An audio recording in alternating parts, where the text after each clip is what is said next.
आगे का प्रश्न देखें, ये 72 से 75 तक का प्रश्न है। इसमें फॉरेन एक्सचेंज रिजर्व दिया गया है, अलग अलग वर्षों का एक ग्राफ है उसमें। अलग अलग वर्षों का मतलब 91 से 92 का 2640 है फॉरेन एक्सचेंज रिजर्व, और 92 93 का 3720 है। इस तरीके से अलग अलग वर्षों का फॉरेन एक्सचेंज रिजर्व दिया गया है, ठीक है। और इसके आधार पर प्रश्न पूछे गए हैं। तो अब हम लोग सीधे प्रश्नों में चलते हैं कि प्रश्न क्या है और उनके उत्तर क्या हो सकते हैं। ऐसे वर्षों की संख्या जिसमें फॉरेन एक्सचेंज रिजर्व औसत दर से ऊपर रहा, और ऐसे वर्षों की संख्या जिसमें औसत से नीचे रहा, दोनों का अनुपात, ठीक है। औसत से ऊपर रहा और औसत से नीचे रहा, दोनों का अनुपात। तो दोनों का अनुपात निकालना हो तो ये रहा आपका फॉरेन एक्सचेंज रिजर्व। तो क्या करें कि सबको जोड़ के 8 बार हैं, अलग अलग 8 बार हैं, 8 से भाग देते हैं, ठीक है। यानी 2640, 3720, 2520, सबको जोड़ के क्या करें हम 8 से भाग दे दें। तो कितना आएगा, ये आ जाएगा आपका 3480, ठीक है। ये आया औसत।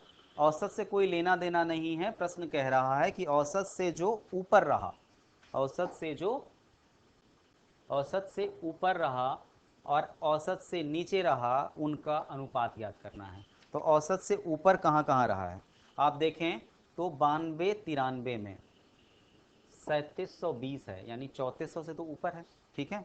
फिर 96 97 में 96 97 में औसत से ऊपर है। फिर 97 98 में भी औसत से ऊपर है, अर्थात 3 वर्षों में औसत से ऊपर है, ठीक है। कुल मिला के 6 अलग अलग वर्षों का मान दिया हुआ है, यानी 5 वर्षों में औसत से नीचे रहा होगा। तो अनुपात क्या हो गया, 3:5, ठीक है। अनुपात क्या हो गया, 3:5, जो कि दिया है ऑप्शन सी में। इसी के ऊपर आधारित अगला प्रश्न है 73, ठीक है, कि 96 97 में फॉरेन एक्सचेंज रिजर्व औसत फॉरेन एक्सचेंज रिजर्व का लगभग कितने प्रतिशत रहा। औसत फॉरेन एक्सचेंज रिजर्व हम लोगों ने इसीलिए निकाल लिया था 3480, 3480 है औसत फॉरेन एक्सचेंज रिजर्व। और हमें निकालना किसका है, 96 97 की तुलना करनी है इससे, 96 97 की। 96 97 में कितना रहा है, 4320, यानी हमें निकालना है इसका प्रतिशत, अर्थात 3480, 4320 बटे 3480 गुणे 100, ये मान हमें ज्ञात करना होगा। सॉल्व कर लीजिएगा, ये आ जाएगा लगभग 124%, लगभग 124% के आ जाएगा। और ये दिया है कहाँ, ऑप्शन डी में। तो ऑप्शन डी आपका उत्तर हो गया। उसके बाद प्रश्न क्या कह रहा है 74, कि 97 98 में वर्ष 93 94 की अपेक्षा कितने प्रतिशत की बढ़ोतरी हुई। 93 94 की अपेक्षा 97 98 में कितने प्रतिशत की वृद्धि हुई।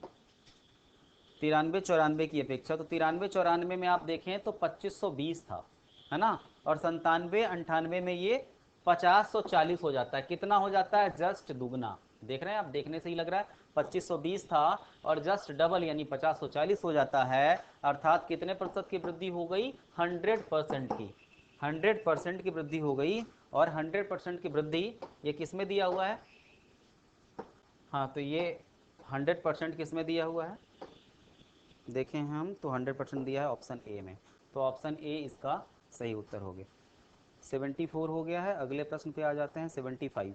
75 में क्या कह रहा है कि 91 92 92 93 और 93 94 के औसत रिजर्वों का योग। 91 92 92 93 और 93 94 के औसत रिजर्वों का योग निकालना है आपको।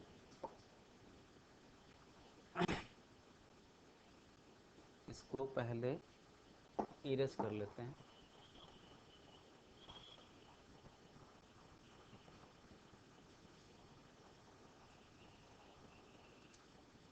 ठीक है। अब क्या है, 91 92 92 93 और 93 94, अर्थात इन तीनों का योग, ठीक है।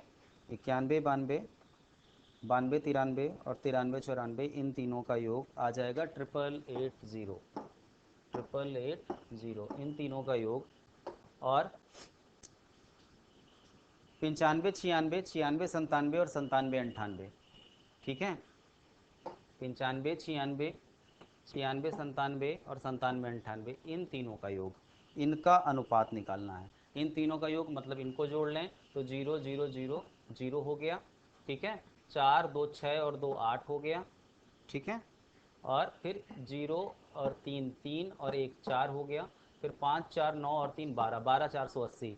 अनुपात निकालना है हमें 8 8 8 0 बटे 12 480 का, ठीक है। सॉल्व कर लीजिए इसको, तो ये आ जाएगा 37:5:2, 37:37 आ जाएगा 75 का। और ये कहाँ दिया है 37:5:2, ये दिया है ऑप्शन सी में। तो ऑप्शन सी उत्तर होगा प्रश्न संख्या 75 का।